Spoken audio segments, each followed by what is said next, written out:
So guys, last time nag-upload ako ng video kung paano ba mag-print ng kamukha doon sa may photo booth. Kaso kulang yung information na nilagay ko doon. Actually, wala naman akong photo booth talaga na business. Pero buti na lang last week rin is meron ako na-attendan na occasion, which is yung binyag nung pamangkin ko. Tapos meron dong photo booth. Syempre guys, mahilig kami magpa-picture sa photo booth kasi libre lang naman yan. At the same time, magkakameron ko na souvenir na pwede mong ilagay doon sa may ref mo. Kasi yung ginagawa nila is ref magnet na photo booth. So nagtanong-tanong ako doon guys sa mismong nagpo-photo booth para ma-share ko rin sa inyo guys no, kung ano ba yung mga kailangan mo talaga para makapagsimula ka ng photo booth na business. Nagulat ako guys kasi guys yung ginagamit nila na app ng photo booth is yung ginagamit ko rin. Which is pinakita ko nga last time na binibigay lang namin for free doon sa mga nag-avail sa amin ng any kind of printing business ngayong 2025.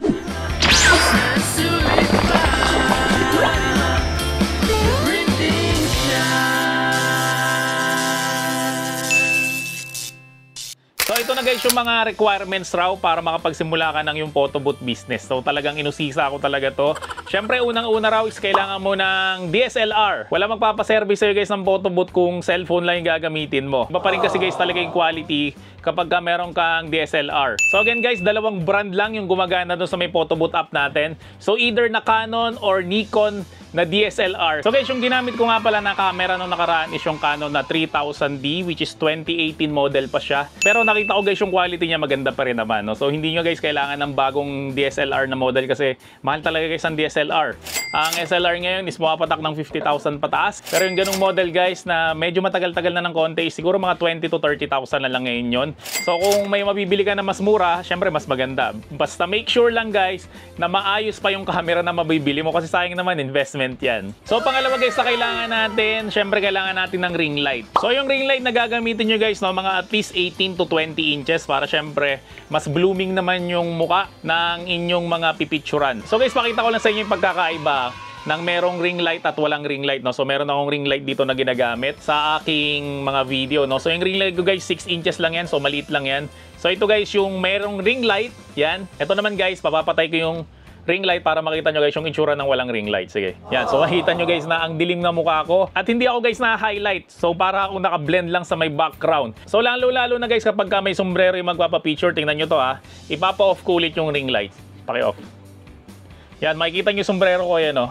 Yung shadow. O di ba ang pangit? Mukha akong mga hold up ng bangko. Okay? So ito naman guys kapag ka merong ring light. Yan, so makikita nyo guys na nawawala yung shadow sa mukha ko. 150 to 300 pesos lang guys, meron ka ng ring light. Pero syempre kung gagamitin mo pang photo booth guys, yung mga 18 inches yung bilin mo na ring light. So nagre-range yan guys ng mga 1,500 to 3,000 pesos yung isang ring na yon. Okay, so matagal naman mapundi yan, kaya matagal-tagal mo rin mapapakinabangan yung ring light na yan. So pangatlo raw guys na kailangan mo kapag magtatayo ka ng photo booth ay syempre kailangan mo ng kurtina or ano kaya, pwede kang guys maglagay ng green screen. Yung iba guys, kurtina na lang yung nilalagay nila, no? Para nga naman mas madaling mag-edit. Kasi kapag green screen guys, medyo komplikado yun eh. Pang-advance na photo booth na guys yung gumagamit ng green screen. So ang presyo guys nung kurtina na yun para sa may photo booth is mga 300 to 500 pesos. Tapos guys, sumunod kailangan natin ng laptop. Syempre laptop ang gagamitin natin kasi pag desktop mahirap bitbitin yun. So guys, ang kailangan mo sa laptop is at least 8 GB na RAM.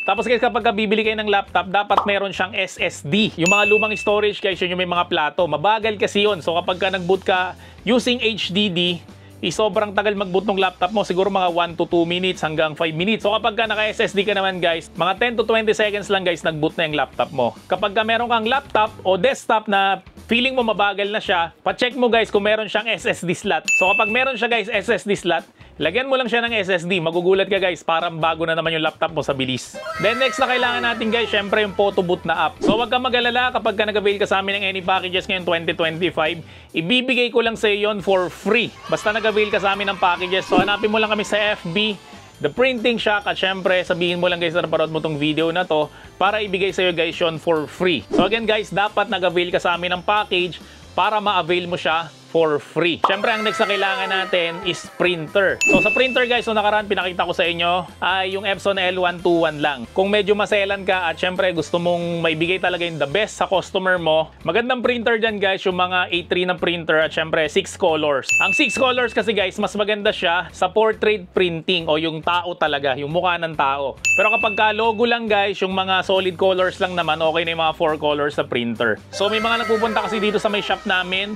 Tapos naghahanap sila ng printer at mga professional photographer raw sila. So hindi ko sila binibentahan ng L121 or any printer dito sa may shop namin kasi nga wala kaming 6 colors. Pero good news guys, kung gusto nyo lang naman na magkameron kayo ng 6 colors na printer, A3 na printer, PM mo lang kami direkta sa aming page, The Printing Shack. I-order ka namin guys at makukuha mo rin naman yung same day, huwag ka mag-alala. Yun nga lang guys, syempre expect mo na rin na mas mahal talaga yung presyo niya.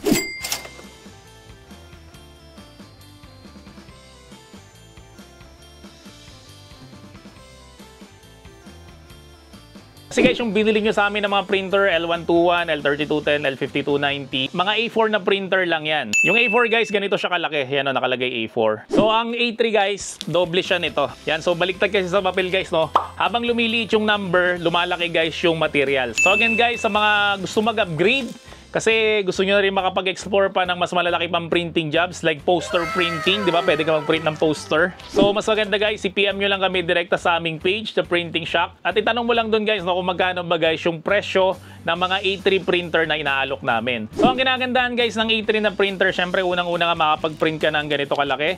Pero guys, pwede ka rin mag-print ng ganito kalaki. Tapos, syempre, pwede siya mag-print sa makakapal na papel. Tapos, ang pinakamagandang function talaga niyan guys is 6 colors na siya. Ibig sabihin nga niyan guys, so, mas marami siyang color na may provide dun sa may printout natin. So mas maganda guys yung printout natin ng mga mukha ng tao kasi yung mukha talaga natin hindi naman yan solid color eh. So maraming gradient yan. Hindi ka mukha ng ganito na pula lang, cyan, magenta, na madali lang itong i-print kahit 4 colors lang.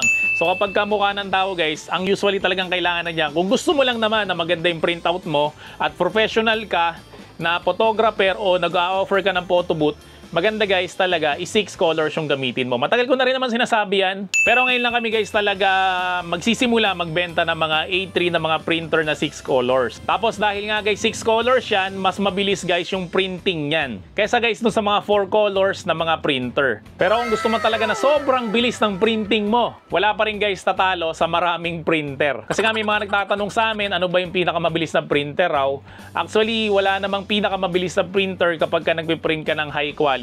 So kapag nag-high quality ka guys, no, natural na bumabagal yan. Pero guys, yung 6 colors na printer is mas mabilis yung printing niya kahit na naka-high quality kaysa dun sa mga 4 colors na printer. So again, sa mga gustong mag-avail ng mga A3 na 6 colors na printer, so i-PM mo lang kami direkta sa aming page, The Printing Shack. Itanong mo lang doon guys yung mga model na available. At sabihin mo lang guys na napanood mo tong video na to, no, para bigyan ka ng discount. So ang next na kailangan natin, syempre kailangan natin ng mga consumable. Syempre unang-una na yan yung RC Satin kasi ito yung pinakamaganda talagang pagprintan kapag ka photo printing itong RC Satin.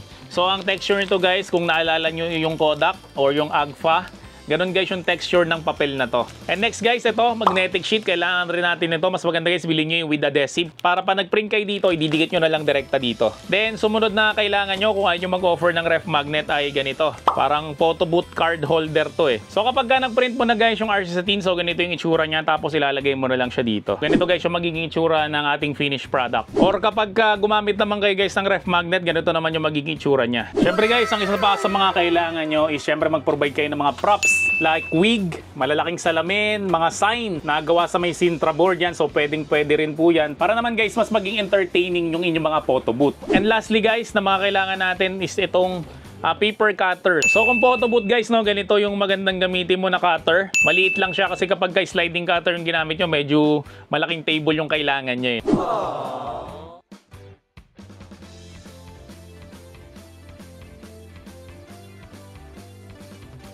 So kapag na-provide mo na guys yung mga machine, materials, and supplies, syempre ang kailangan mo na dyan is promotion na. Okay, so kailangan nating mag-promote sa social media. So pwede dyang FB, pwede dyang TikTok, pwede dyang YouTube, pwede dyang Instagram, no? So bahala ka kung saan mo gustong mag-promote. Pero mas marami guys kang social media channel, mas maganda. So kapag ka sa FB ka guys magpo-promote, kailangan guys meron kang FB page. Para doon ka nila guys kukontakin. Kasi kapag ka personal profile mo lang ginagamit mo, unang-una hindi ka pwede mag-ads. Sobrang importante guys ng ads o ng boosting. Kapag ka gusto mong makahanap ng mga customer na talagang sila yung target market mo. Pangalawa guys, yan yung mga messages. Kapag ka nag-message yung mga hindi mo kilalang tao sa personal profile mo, usually yan, hindi mo sila nababasa kasi nasa spam folder sila. So kapag page guys, hindi kailangan ng ganon. Pangatlo, kapag ka may page ka guys, pwede ka mag-set up ng chatbot. So merong mga kahit papano taga-reply doon. Pero wag ka guys aasa sa chatbot kasi para sa amin ang chatbot is hindi talaga siya nakaka-close deal. Kasi iba pa rin guys, yung may kausap ka talaga na tao kaysa chatbot lang. Pero at least, yung mga simple information, matcha-chat na kagad ng chatbot kaya hindi ka mapapagod. For example, yung location mo, yung rate mo, yung address mo, kung saan ka nag-service yun, pwede mong ilagay sa chatbot yun. Pero yung other information guys, mas maganda, ikaw talaga yung nakikipag-usap dun sa may customer. So guys, syempre, ang una magiging customer mo dyan is yung mga malalapit sa'yo, yung kamag-anak mo, yung kaibigan mo, yung mga kapamilya mo. Pero guys, mauubos yan. So kapag ka naubos sila guys, ang pinakamarami talagang customers is yung mga strangers. Pero guys, yung mga strangers, hindi ka agad-agad magtitiwala sa iyan. So paano mo guys makukuha yung tiwala nila guys? Kailangan mo guys ng business permit. So sa business permit guys, kapag ka mga kakilala, kamag-anak mo lang naman, kahit barangay permit lang, wala namang magiging problema sa kanila yon. Pero guys, kapag ka ibang tao, kailangan mo kasi guys mag-issue ng OR. Lalong-lalo na guys kapag ka mga corporate, yung mga kumpanya yung magpapaserbisyo sa'yo ng photo booth, tapos sinabi mo guys na wala kang BIR o wala kang OR, matik yun, X ka kaagad. So ito guys, yung mga kailangan mong permit. Syempre, unang-una, barangay permit. Pangalawa guys, syempre, DTI para sa pangalan ng iyong business. Pangatlo is mayor's permit. So pangapat guys, syempre, kailangan mo ng BIR. Pakalaking tulong ng BIR para makakuha ka ng mga corporate na mga client. Kasi guys, again, katulad ng sinabi ko kanina, hindi sila guys magpapagawa sa'yo o hindi sila magpapaservice sa'yo kapag ka wala kang BIR kasi kailangan nila guys yung OR. So guys, sa mga gusto magpatulong lang naman about sa may BIR no, para hindi na kayo mahirapan. So pwede ko guys i-refer sa inyo yung accountant ko para hindi na kayo mahirapan sa paglalakad ng inyong BIR.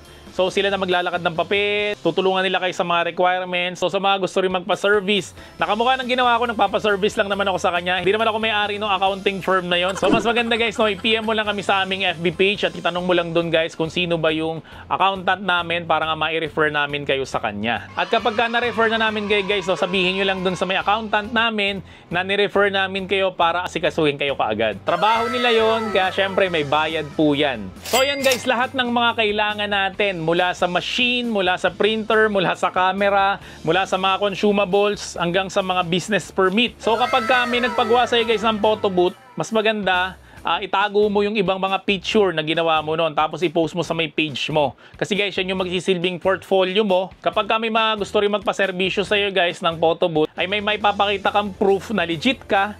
At syempre, may mapakita kang proof na maganda yung gawa mo. Kaya makikita mo guys sa may page namin, lagi kami nagvi-video.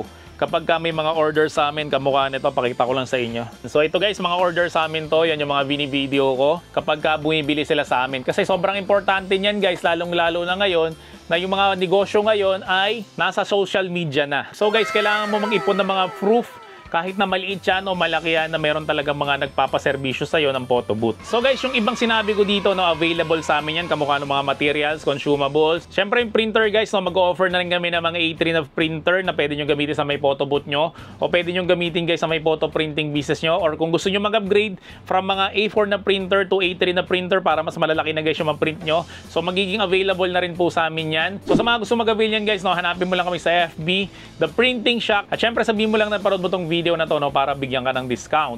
Tapos yung mga hindi namin binibenta dyan guys, no, maglalagay na lang ako ng link sa may description section ng video na to para alam nyo guys kung saan ba siya mabibili. So maraming salamat ulit sa inyong lahat. See you on my next video at bye-bye!